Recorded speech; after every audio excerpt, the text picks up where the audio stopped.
Oh hi. Bayside Park is not here. He is currently busy with college. Instead, I'll be here to give you your monthly ranking. So, here we go. I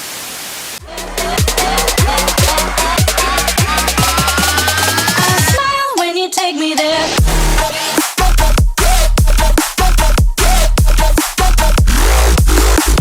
Are we seriously doing this again? I mean, granted, it's been a while since Spaghetti released something on Monstercat, but at the same time, Spaghetti has been awful on his own, so I was not looking forward to this at all. And well, yeah, this is pretty bad. Lalo's vocals are non-existent and drift into the background. And while I could appreciate the verse production with the strings and blocky tap of the snare, all of that is ruined by Spaghetti's generic bro step drops with some of the most underwhelming synth stabs I've heard in months. Given Spaghetti's past singles I've heard, it could have been worse? No, I'm not even going to give it that. It's bad. Let's move on.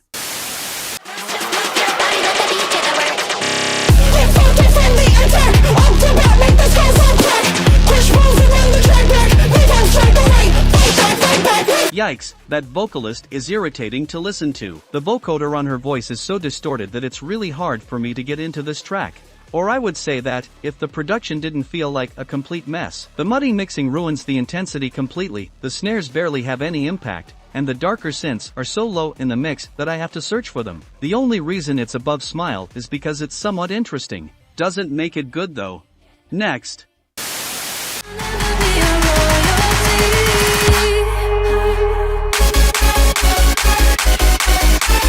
So this is how Whales comes back, not with a bang, but a whimper. That's a shame, because I wanted to like this song. Diandra Faye sounds great here with her vocals, and I enjoy the synth on the verses, as well as the melodic part of the drop that reminds me of Must Die, but at least Must Die made up for that melodic part with a hard-hitting drop. This on the other hand teases you with that heavy drop, only for the pacing to come to a screeching halt as soon as the drop hits, not to mention it sounds basic as it can get for him. I heard Whales is going to be releasing more singles very soon. Let's hope they're not like this.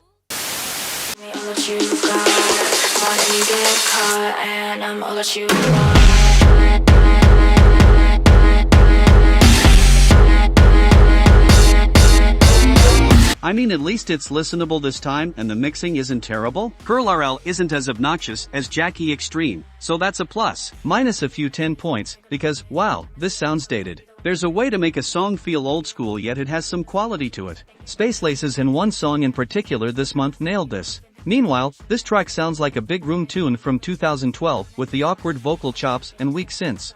I at least appreciate that Monstercat is signing newer genres and trying to get older artists to come back. But this is not executed well at all. Let's move on.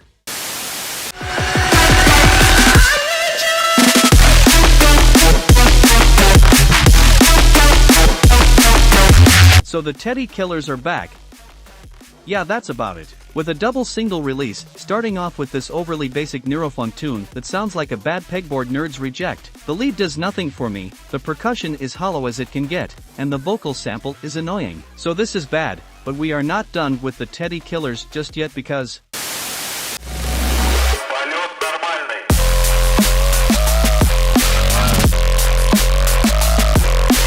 This is only higher because of a good build-up with the acid synths, and I can see where the Teddy Killers were trying to go for here with this halftime track. Too bad it's not executed well at all, because the bass swamps out the mix entirely, the glitches sound stiff and awkward, and the snare is once again pretty hollow. With this single and Anidu, I ask the question, does this need to exist? The short answer: no.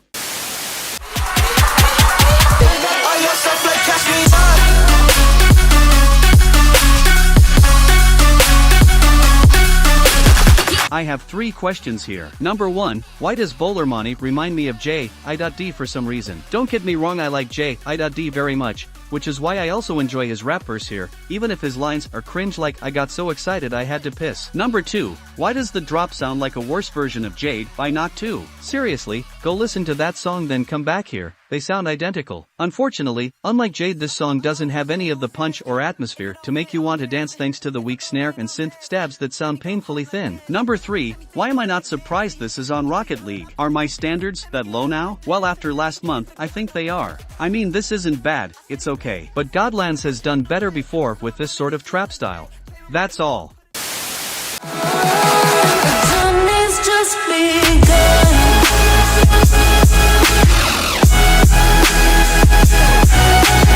And now we have a new single from Yetep, and it's okay. Leanna James is fine enough for a vocalist. The production on the verses with that blocky synth lead sounds good. But like with first place with Caslow, you can tell who actually took over production here, which is Clax. And the big giveaway is the drop. With Clax's sharper snare, saw wave pads, and that blocky synth lead, it's really more of Clax's song than it is Yetep's. Unfortunately, this is kinda average for his standards. But hey, at least it's better than Daisy's, I'll give him that.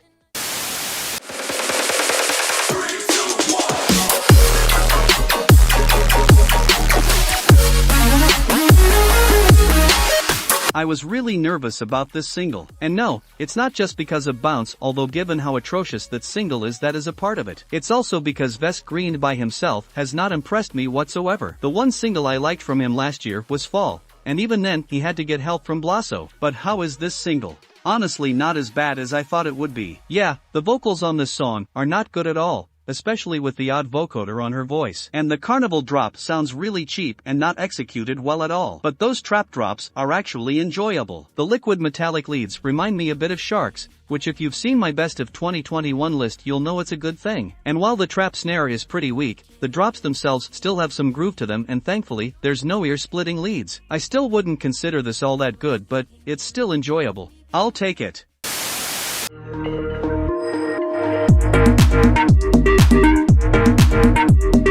When I heard that Foxilla was going to be on Monstercat, I was not looking forward to it. Looking at his catalog, he's best known for slap house covers of popular songs, which is an immediate turn off for me, so the best I was expecting was a generic slap house tune in a similar lane to BAUZ, and, well, that was a bit of a mistake on my part. Now granted, the song isn't that great. Foxilla's vocals sound pretty thin, and the snare sounds so weak, not to mention sounds like it came from a stock preset. But if you ignore all that, this isn't a bad tune at all. I like the lead melody that follows the song throughout. I heard someone say this song is like if Hello World made house music, and I can hear that. Plus, the song has a nice bit of progression that gives off a chill vibe, which is executed decently. Maybe it's just because of my low expectations, but I found this to be pretty enjoyable. If you're curious, give it a listen.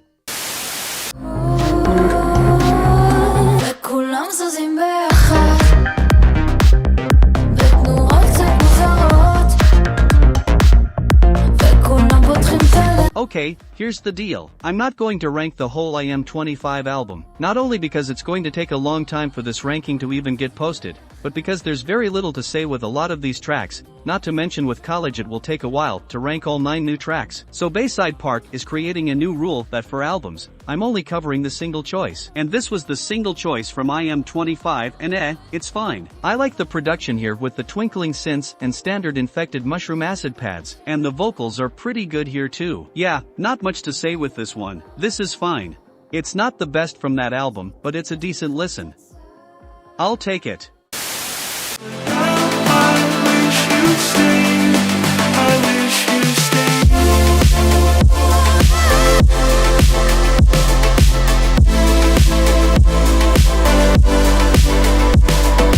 Well, this is a surprise. Eula has been on my radar for a few months now. He's a melodic dubstep and electropop producer, most known for his remix of Illenium's Blame Myself. So now that he's on Monstercat, how is this track? I'd say it's good. Although, if you were expecting a hard-hitting track, you're going to be disappointed. This is more of a cruise where you can look back and enjoy the stars vibe here, and I think Eula nails this vibe. The Arabic elements in the pre-chorus, to the vocals which aren't fantastic, but they fit the mood of the song, and the drop is a surprisingly satisfying blend of reverbed vocal chops, synth pads, and beefy snare. So, this is a really good song, and I wish Eula stays on Monstercat. Ha ha ha ha ha ha ha ha ha. That's why I'm always running. I'm always running from your love.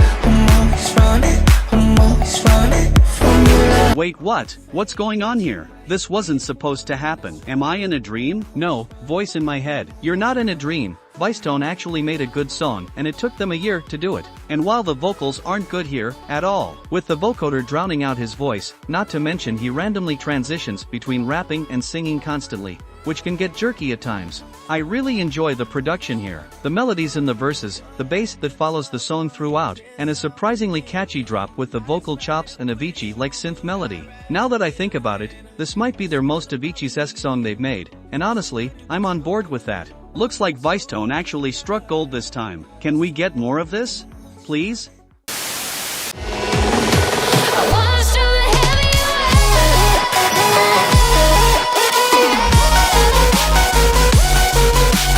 Hoaprox? You too? Man, this week is full of surprises. Bianca vocals sound good here. I like the whole western vibe of the song on the verses. And the drop is a surprisingly good, hard-hitting and fun future bass drop, with the saw wave pads adding a lot of groove to this song. Again, can we get more of this? Less of Savior or Brighter Side? Because this is great.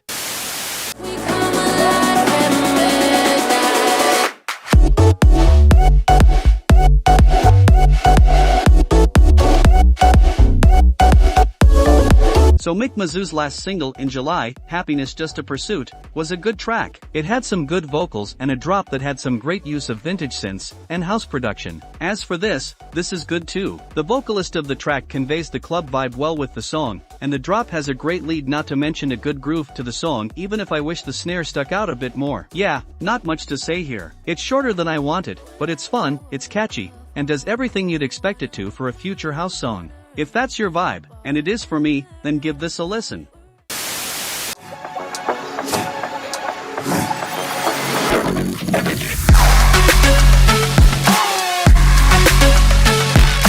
Okay, I was not expecting Kuro to come back this strong, especially given last year. Kuro in 2021 was disappointing to say the least. So when I heard this song, I was really happy it turned out to be so great. Unlike his last work, a lot of the song sounds full with some low rumbling bass and a dark but catchy synth lead. Plus, the vocal samples sound great here and fit the trap vibe it's trying to go for here. Yeah, I really enjoy this. Check it out if you're interested.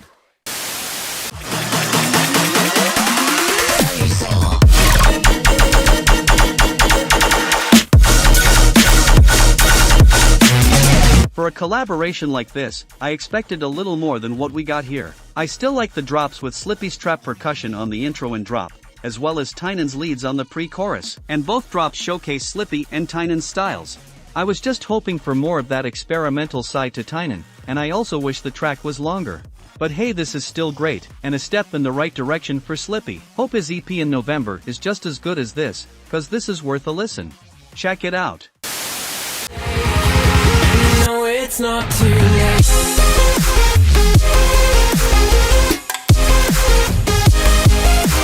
And I thought Guiding Light was the best Rogue was going to give us, but nope. This might be my favorite Rogue tune this year. Rogue gives his best vocal performance here, the airy lush synths on the verses sound beautiful, and the drop has a lot of drive to it with the electric guitars, synth pads, and a catchy synth lead. I also enjoy the percussion fills to pause the song. I like this, and so far Rogue is 3/3 with his single runs this year. Definitely worth a listen. Check it out.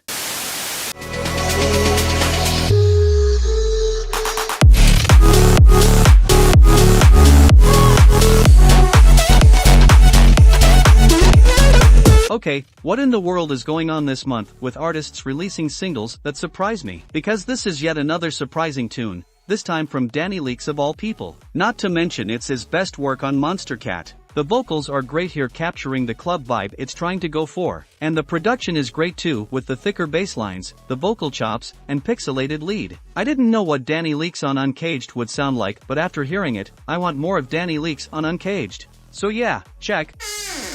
Oh hi Bayside Park, I was looking for it. Alright, let's get to the number one and wrap this up.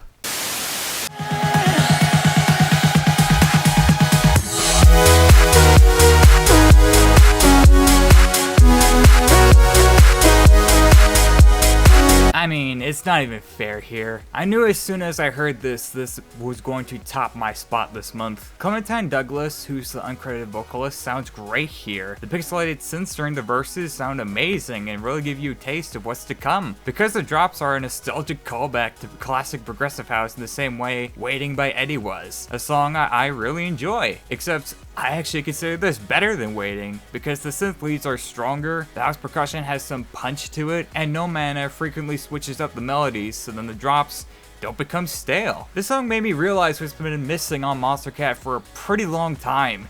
Some creativity, and No Mana absolutely delivers it. Please let this become a hit on Monstercat. This is best of 2022 material here. Check this out. And that was our month. Overall, it was a pretty solid month here, much better than last month. So, what is for next month? Well, No Man is releasing another single called Out of the Dark, which I am looking forward to. Going Quantum of all people returns, bringing alongside Have. Tokyo Machine comes back with Red, and we have to deal with Sabai next month with the single Mirrors. And given Sabai's catalog, no, I'm not looking forward to it. But until then, thanks for watching, and I'll see you all soon.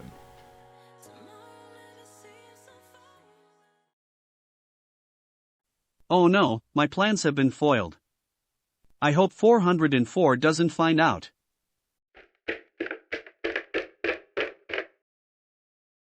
see you have failed me, Rob. No, please. Too late for your pleas. And now, too late to save yourself.